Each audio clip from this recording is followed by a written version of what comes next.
thoroughly, because then you have had a possibility to kind of land in here and you know what you are facing, and so on. But you start to feel ill, perhaps you have a headache and nausea. And since the migration board is not responsible for the medical treatment of detainees, we make sure that you get an appointment with the nurse who is at the detention center working at a regular basis. So then the nurse will look into your needs and take care of your medical needs, more or less.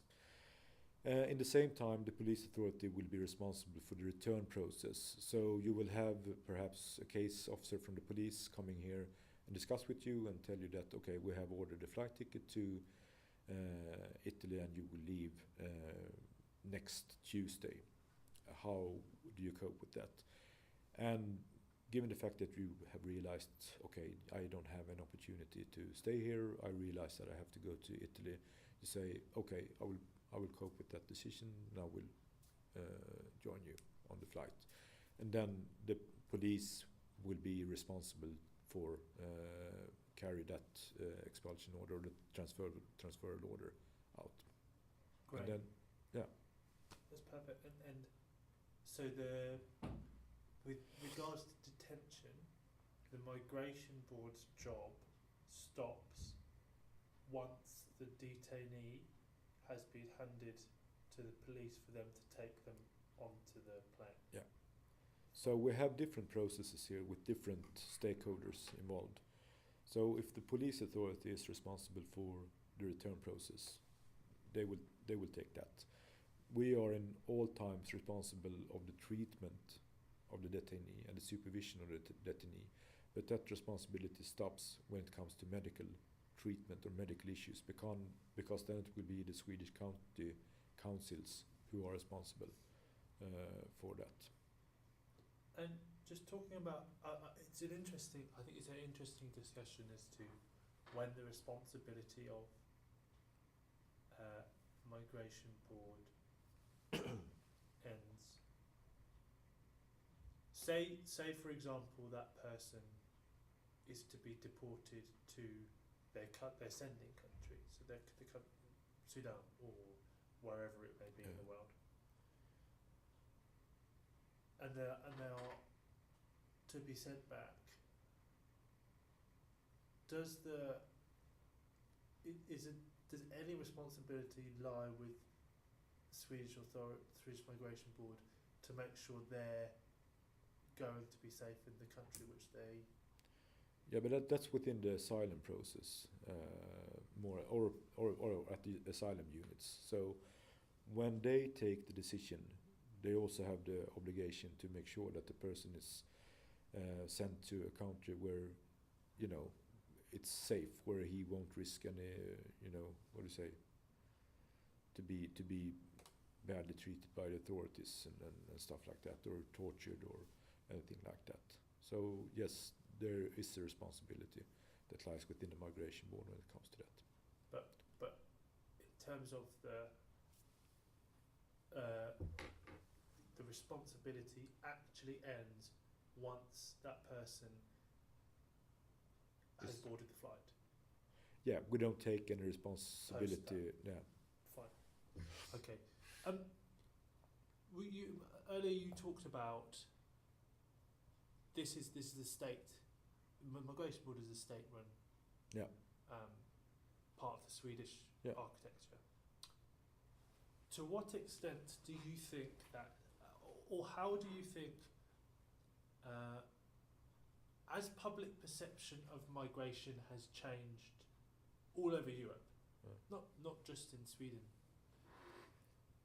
has that affected the migration board's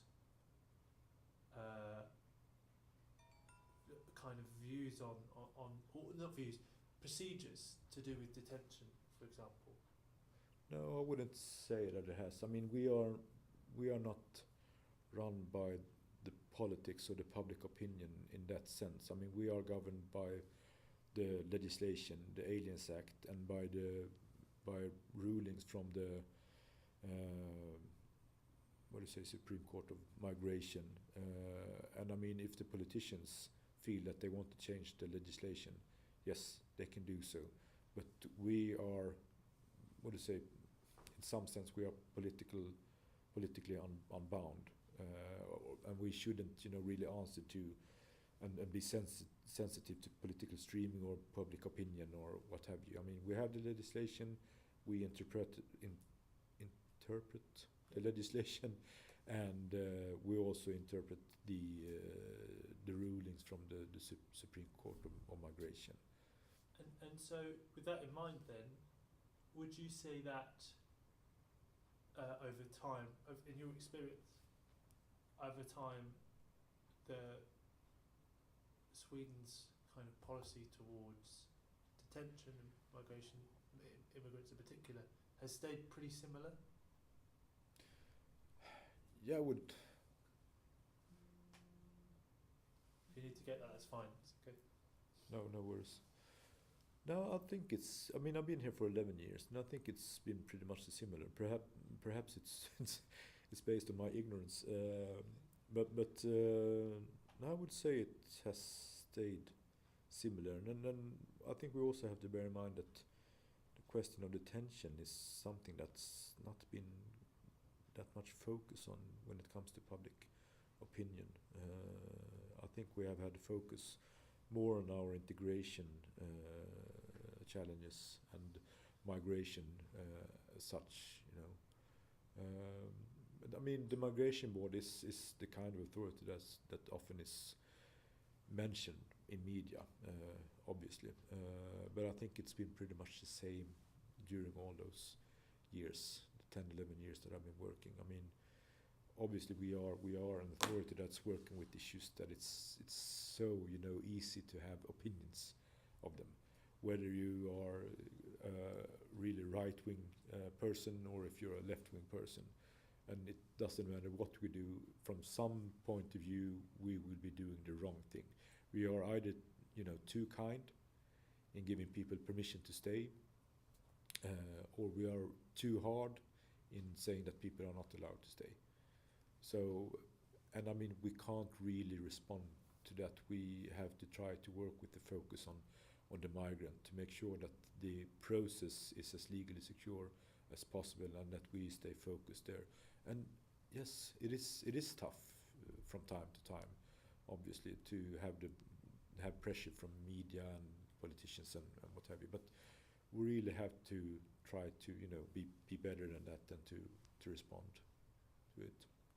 And you mentioned the numbers of people per year who are detained. Roughly, I can't remember, what was it, 2 to 3,000 people a year. And has that always been of a similar level? It's differed.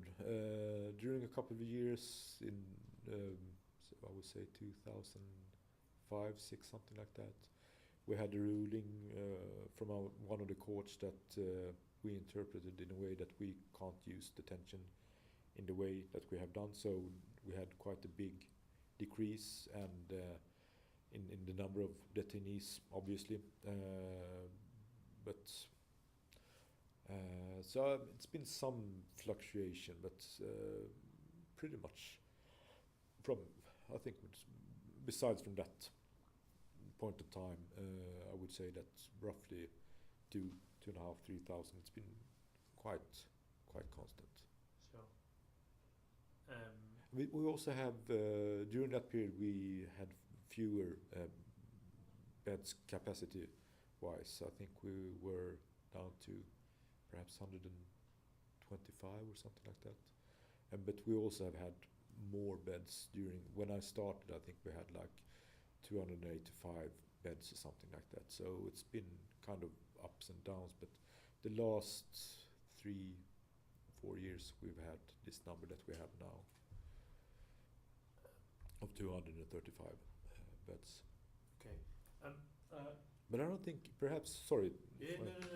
I don't think perhaps that's not the interesting part. It's as we spoke over earlier, it's how do we use the capacity that we have. That's more interesting than the actual number of beds. to make sure that we kind of have people detained for as a short time as possible. And in terms of the funding of the return, who pays for a flight? So, to go back to back to Italy. Yeah. Who pays for the flight to go back to Italy? Sweden. The Swedish state, Swedish government. We have had some, joint, operations that's been financed by Frontex. But that's something that's the police authorities are, involved with, not the Swedish Migration Board. So we are not involved in those kind of joint operations. Two things. One thing, and I just want to pause this for a sec. Is this a time where you say that